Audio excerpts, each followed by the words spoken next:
with the reveal of Hugh Jackman's comic-accurate yellow and blue suit that Wolverine wears in Deadpool 3.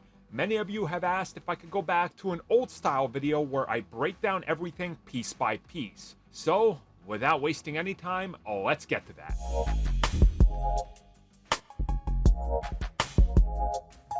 Now, of course, there are two characters in this image, but for this video, we do not need Deadpool, which means I'm just going to use AI and remove him. Look at that, literally 10 seconds. Amazing.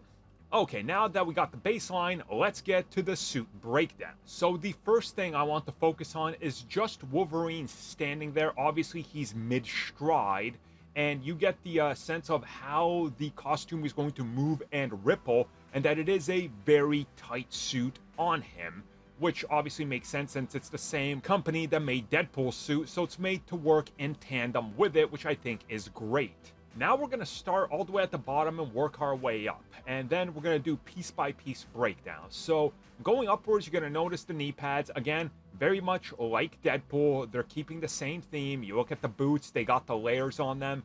You look at the quads going backwards to the hamstrings, you see the same type of layers and overlapping design that they use in pretty much all Marvel suits. Where this is most prominent is, of course, right there around the hip abductors and the adductors, and also on the side of the pelvis and everything. You see the blue, how the yellow is carrying over, bending to the back. We, of course, got the belt, you got the chest, and going upwards, you just see the separation of the suit, the different design, the little like rivets they got in there for the front chest piece, and everything, in my opinion, looks good here. But we're going to talk a little bit more about each individual piece right now. So first up, one thing I've seen many people talk about is they don't like the sleeves.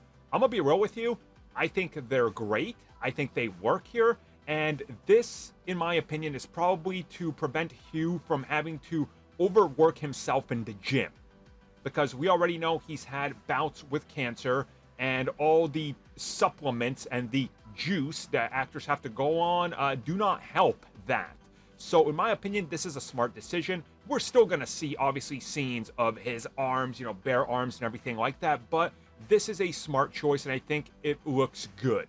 Next up, let's jump over to the midsection where, of course, we got the belt, and we got a red X.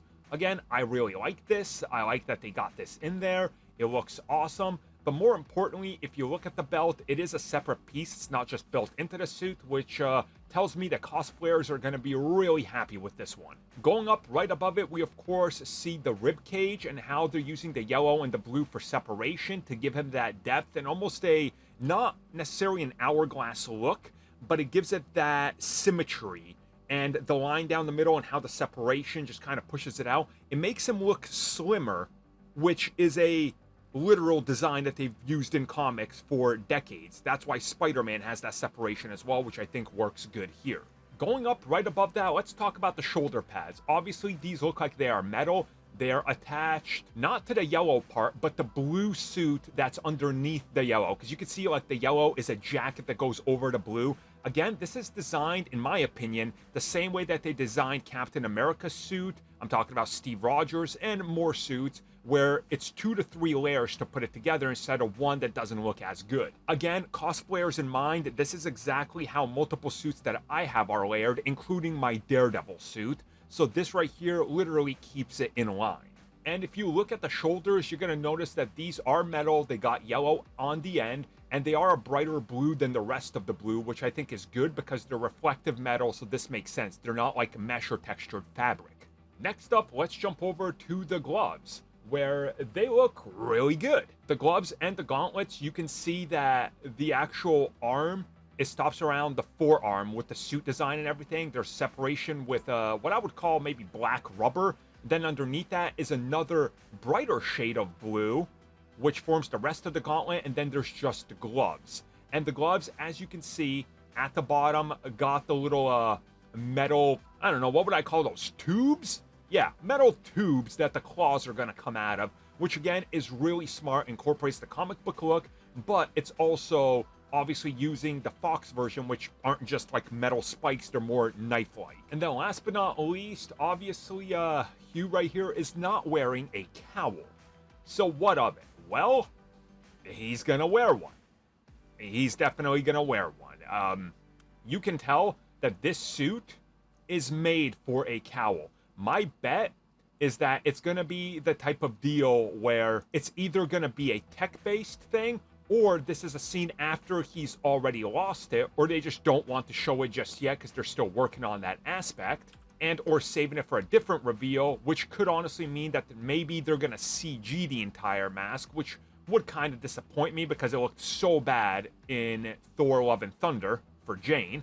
But who knows? I mean, they've CG Deadpool's mask and put CG over it to make it emote, so maybe it's the same type of approach. Either way, though, you can see that the neck design of this suit is literally the same as Deadpool's, where they can put a mask underneath and then the collar is holding it underneath, so, it doesn't pop out when they're moving their head. My guess is that the cowl will ultimately look something like this, just blue instead of the black, obviously, but essentially something like this is what you're gonna get. Not like what we saw in the Wolverine, because that wouldn't make sense because it was so wide, but a suit like this with a mask like this, yeah, this to me makes a whole lot of sense.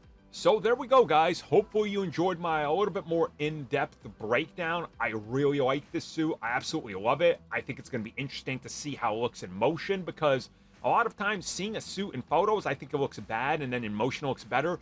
This looks good just standing here. So in motion, I picture it's going to look even better. Can't wait to see the cowl. Can't wait to see more reveals. This suit, it's perfect.